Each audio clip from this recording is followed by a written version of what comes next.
సంస్థలు. ఇక్కడ రాజకీయం ఎక్కడుంది? ఈళ్ళు కావాలని రాజకీయం చేస్తున్నారా? లేకపోతే గుడ్డగాల్చి మొహానేసే పనులు ఈళ్ళు ఆలోచిస్తున్నారన్న విషయం మనం ఒకసారి అర్థం చేసుకోవాలి. ముందు ఇందాక రమేష్ గారు కొన్ని విషయాలు అడిగారు. ఏంటి అసలు ఇన్ని రోజులు ఈడీ ఎందుకు రాలేదు? ఇప్పుడే ఈడీ ఎందుకు వస్తుందని చెప్పేసి. అసలు ఈడీ ఎప్పుడు ఎంటర్ అవుతుంది?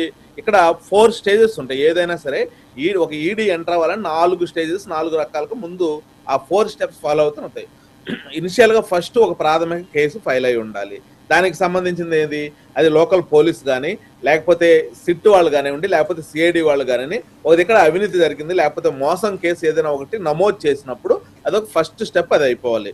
అది అయిపోయిన తర్వాత సెకండ్ స్టెప్ సోదాలు చేస్తారు. అంటే ముందస్తు అనుమతి లేకుండా వాళ్ళు సోదాలు చేసేసి వాళ్ళకి ఏవైతే అక్కడ ఉండే ల్యాప్టాప్లు కానీ, లేకపోతే వాళ్ళకు ఉండే డాక్యుమెంటేషన్ కానీ, లేకపోతే డైరీలు కానీ అన్ని పరిశీలించి సోదాలు చేసి ఈ చేసిన సోదాల ప్రకారంగా వాళ్ళకి ఏం చేస్తారు? సమన్లు ఇష్యూ చేస్తారు. సమన్లు ఇష్యూ చేసి వాళ్ళని ఆ తర్వాత విచారణకు రమ్మంటారు. వాళ్ళ దగ్గర ఉండే ఆధారాలతో విచారణకు రమ్మంటే విచారణకు రాకపోతే వాళ్ళని అప్పుడు అరెస్ట్ చేయడం కానివ్వండి, ఆస్తులు జప్తు చేయడం కానీ ఇవన్నీ కూడా జరుగుతాయి. ఇప్పుడు కారుమూరి నాగేశ్వరరావు గారి విషయంలో పూర్తిగా జరిగింది అదే. కారుమూరి నాగేశ్వరరావు గారి కంటే ముందు వారి కొడుకుని ఆల్రెడీ అరెస్ట్ చేయడం జరిగింది. ఏదైతే ఈడీకి సంబంధించి మన లిక్కర్ స్కామ్ గురించి మాట్లాడినో ఆ లిక్కర్ స్కామ్ లో ఆల్రెడీ వాళ్ళ అబ్బాయిని కానివ్వండి, అదేవిధంగా ఎవరైతే ఆ రోజు లిక్కర్ స్కామ్ రాజ్ కసిరెడ్డి గారు కానివ్వండి, అదేవిధంగా బెవరేజెస్ చైర్మన్ గా చేసినటువంటి వ్యక్తిని కానివ్వండి, వీళ్ళందరినీ కూడా అరెస్ట్ చేసిన ఈడీ వాళ్ళు అరెస్ట్ చేశారు. పక్కా ఆధారాలతో అరెస్ట్ చేశారు. ఒక్క విషయం గుర్తుపెట్టుకోవాలి, ఈడీ ఒక వ్యక్తిని అరెస్ట్ చేస్తుంది, ఈడీ వాళ్ళ ఆస్తులు జప్తు చేస్తా ఉందంటే వాళ్ళ దగ్గర పక్కా ప్రూఫ్స్ ఉంటేనే వాళ్ళు వస్తారు. ఎవరో నువ్వు వచ్చి పిలిస్తేనో లేకపోతే ఇంకొక ఆయన వచ్చి పిలిస్తేనో రారు అన్న విషయాన్ని మీరు అందరూ కూడా గుర్తుంచుకోవాలి. అయితే ఇక్కడ మేము పదే పదే ఒకటే చెప్తా ఉన్నాం. ఈరోజు వీళ్ళే కోరుకున్నారు ఏంటి, మాకు ఈడీ కావాలి, లేకపోతే మాకు సిబిఐ కావాలని చెప్పేసి కోరుకున్నారు. మరి ఎందుకు వీళ్ళు అది పనిగా మళ్ళీ పారిపోవడానికి ప్రయత్నం చేస్తా ఉన్నారు? ఇక్కడ స్కామ్ జరిగిన విషయం వాస్తవం. స్కామ్ జరగలేదనడానికి ఎటువంటి ఆధారాలు లేవు. స్కామ్ జరిగాయని చెప్పేసి ఇప్పటికే సిబిఐ కానివ్వండి, అదేవిధంగా దానికి సంబంధించి మనం ఏవైతే సిట్లు వేసామో వాళ్ళందరూ కూడా పక్కా ప్రూఫ్లతో సబ్మిట్ చేసినటువంటి విషయము. హైకోర్టు ఆదేశాల ప్రకారంగా కానివ్వండి, అదేవిధంగా ఏవైతే వాళ్ళకున్న ఆదేశాల ప్రకారంగా ఈరోజు సిబిఐ ఈడీ వాటి పనులు అవి చేసుకొని పోతా ఉన్నాయి.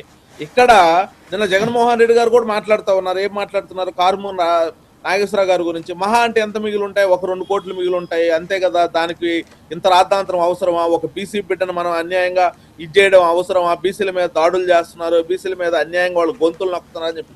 ఇక్కడ కులం ఎందుకు? ఇక్కడ క్యాస్ట్ ఎందుకు? ఏది రాజకీయం? ఆయన డబ్బులు తీసుకున్నాడు, డబ్బులు చేతులు మారాయి. మారిన డబ్బుల్ని ఈరోజు ఈడీ ఎంటర్ అయిపోయేసి వాటికి లెక్కలు చూపించమని అడుగుతుంది. లెక్కలు చూపించేసి అయిపోద్ది కదా. దానికి కులం ఎందుకు? బీసీలు గొంతులు నొక్కుతున్నారని చెప్పేసి మాట్లాడుతున్నారు. ఇక్కడ ఒకటండి, క్లియర్ గా వీళ్ళైతే వైఎస్ఆర్ కాంగ్రెస్ పార్టీ వాళ్ళు అధికారంలో ఉన్నప్పుడు ఇక్కడ లిక్కర్ ఏదైతే ఉందో, లిక్కర్ మెయిన్ గా ఎక్కడైతే డిపోస్ నుంచి ఎక్కడైతే సెంటర్స్ కి, అంటే 29 డిపోలు ఉన్నాయి ఆంధ్రప్రదేశ్ రాష్ట్రంలో.